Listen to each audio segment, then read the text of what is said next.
আমি দেব, বিয়ের জন্য গ্রামের মামাবাড়িতে এসছি। বাড়ির পিছনেই শ্মশান। রাতে বাতাস এলেই একটা পচা ফুলের গন্ধ আসে। রাত প্রায় 1:45।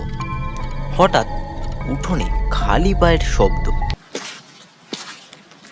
আমি ডাকলাম, মামা। উত্তর এলো একটা মেয়ের কণ্ঠ, খুব ধীর, খুব কাছ থেকে। এত রাতে ডাকছো কেন?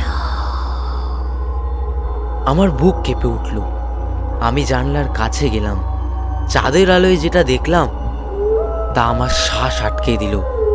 সাদা শাড়ি, কিন্তু শাড়ির নিচে কোনো পা নেই।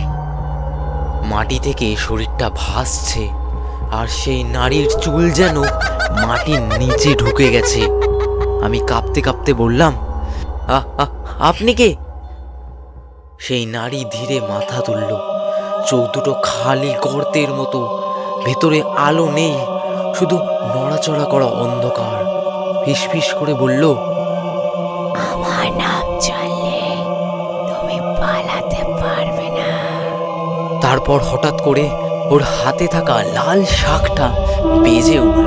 আমি চোখ বন্ধ করে বললাম, আমাকে ছেড়ে দাও, চলে যাও, আমাকে ছেড়ে দাও, আমি কিছু করিনি। 1 সেকেন্ডের জন্য কিছু একটা আমার চুল ছুঁয়ে গেল, বরফের মতো ঠান্ডা। তারপর সব শব্দ বন্ধ। পরদিন সকালে মামা বললেন, ভাগ্য ভালো ওর নাম শোনোনি। ওর নাম নিলেই চুল দিয়ে গলা বেঁধে নিয়ে যায়।